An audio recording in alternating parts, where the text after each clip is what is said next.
নমস্কার বন্ধুরা, আশা করি তোমরা সকলে খুব ভালো আছো। আমিও ভালো আছি। প্রতিদিনের মতন আজকে আরও একটি রেসিপি ভিডিও নিয়ে হাজির হয়ে গেছি। আজ বানাবো পনির ফ্রাইড রাইস। পনির ফ্রাইড রাইস কিন্তু বাচ্চাদের টিফিন বক্সে, লাঞ্চ বক্সে, যে কোনো সময় বা রাতের ডিনারে কিন্তু দারুণ মজাদার লাগে খেতে। তো এখন আমি কিভাবে করছি সেটাই দেখিয়ে নিচ্ছি। এখানে আমি চালটাকে আগে 2 ঘন্টার জন্য ভিজিয়ে রেখে দিয়েছি জল ঝরিয়ে। চালটাকে একটু ভালো করেই ধুয়ে নিতে হবে যতক্ষণ না পর্যন্ত চালের সাদা জলটা বেরিয়ে যায়। আর এই পনির ফ্রাইড রাইসের জন্য আমি এখানে নিয়েছি 250 গ্রাম মতন পনির, ছোট ছোট টুকরো করে কেটে নিয়েছি। আদা কুচি, গাজর কুচি কুচি করে নেওয়া আছে এখানে। আর নিয়েছি কাজু বাদাম, আর নিয়েছি কিশমিশ, আর এখানে নিয়েছি গোটা গরম মশলা। এই সমস্ত উপকরণ দিয়ে কিন্তু আজকে আমি আমার এই রেসিপিটা তৈরি করব। তো মজাদার লাগবে খেতে, এইটুকু বলতে পারি। আর এই যে মশলাগুলো, এগুলো কিন্তু গোটা তেলের মধ্যেই ফোড়ন দেওয়া হবে, কোনো রকম কিন্তু গুঁড়ো করা হবে না। আর এখানে চালটা তো দেখতেই পাচ্ছ কিরকম ভাবে জল ঝরিয়ে রেখে দিয়েছি। চলো নেক্সট স্টেপ, এবারে রান্না করার পালা। কড়াতে এখানে আমি 2 চামচ মতন ঘি দিয়ে নিয়েছি, কারণ যে কোনো ফ্রাইড রাইস বা পোলাও এগুলোতে ঘি দিলেই কিন্তু তার স্বাদটা ভালো হয়।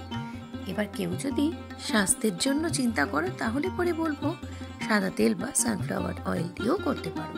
তো যাই হোক, আমার এখানে ঘিটা কিন্তু মেল্ট হয়ে গেছে, একদমই কম আঁচে মেল্ট করতে হবে। এরপর ধীরে ধীরে সমস্ত মশলাগুলো কিন্তু এখানে অ্যাড করব। তো সবার প্রথমেই আগে পনিরটাকে এই ঘিয়ের মধ্যে হালকা শ্যালো ফ্রাই করে নিচ্ছি। পনিরটা যদি হালকা শ্যালো ফ্রাই না করা হয় তাহলে কিন্তু পনিরের সেই টেস্টটাই আসবে না, তাই না? তো পনিরকে একটু তো ভাজা ভাজা করে নিতেই হবে। পনিরটা এখানে আমার অলমোস্ট ভাজা কমপ্লিট। এবার তুলে নেব। এই পাত্রের মধ্যেই আরও বেশ কিছুটা ঘি দিয়ে দেবো, বা তোমরা চাইলে সাদা তেলও দিতে পারো। আমি এখানে ঘি দিয়ে দিয়েছি। তো হালকা ঘিটা মেল্ট হয়ে যাওয়ার পর এতে আমি মশলাগুলো অ্যাড করব। সবার প্রথমেই আমি এখন এখানে দিয়ে দেব গোটা গরম মশলা, এলাচ, দারচিনি, লবঙ্গ। তো এই 3টে মশলাই আমি এখানে দিয়েছি। আর দিয়ে দিয়েছি তেজপাতা। এই সমস্ত উপকরণগুলোকে ভালো করে নাড়াচাড়া করে নেব, এবং তারপর আমি এখানে অ্যাড করব একটুখানি কাজু বাদাম আর কিশমিশ। কাজু, কিশমিশ আর এই সমস্ত মশলার সাথে খুব ভালোভাবে মিশে আসলে এরপর আমি এখানে ধীরে ধীরে অ্যাড করব গাজর। গাজর দিয়েও বেশ কিছুক্ষণ নাড়াচাড়া করে নিতে হবে যতক্ষণ না পর্যন্ত গাজরটা একটু নরম হয়ে মজে আসছে।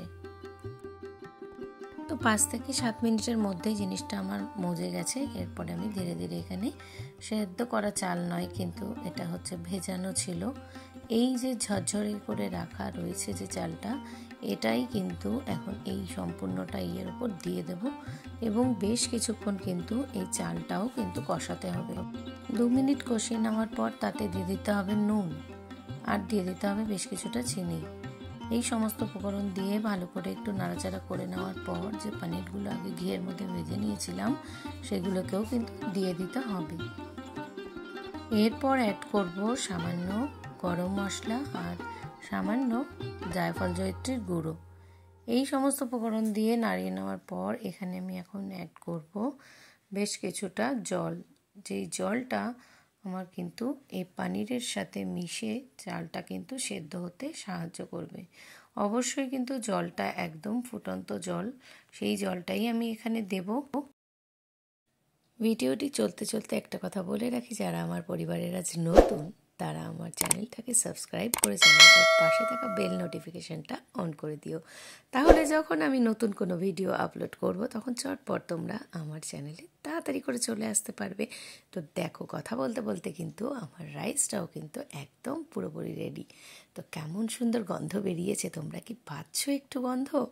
না জানি, সরি, তোমরা গন্ধ পাচ্ছ না, কিন্তু তোমরা এভাবে বানিয়ে খাও, দেখবে অবশ্যই এই স্মেলটাই তোমরা পাবে। আর এখন তার উপরে ছড়িয়ে দিলাম আরও বেশ খানিকটা ঘি। তো দেখো, খুব সুন্দর একটা পনির পোলাও বা পনির ফ্রাইড রাইস তৈরি করে ফেললাম, একদম চটজলদি। এত সহজে তৈরি হয়ে যায় না? কোথাও থেকে এসছো, চটপট করে খেতে হবে, চটপট করে একটা সুস্বাদু জিনিস কিন্তু বানিয়ে ফেলা যায় এইভাবে। তো তোমরাও কিন্তু চাইলে চটপট করে বানিয়ে ফেলতে পারো খুব ইজিলি। তো কেমন লাগলো তোমাদের আমার এই ভিডিওটা অবশ্যই কিন্তু কমেন্টের মাধ্যমে জানাবে। ততক্ষণ পর্যন্ত সকলে খুব ভালো থাকো।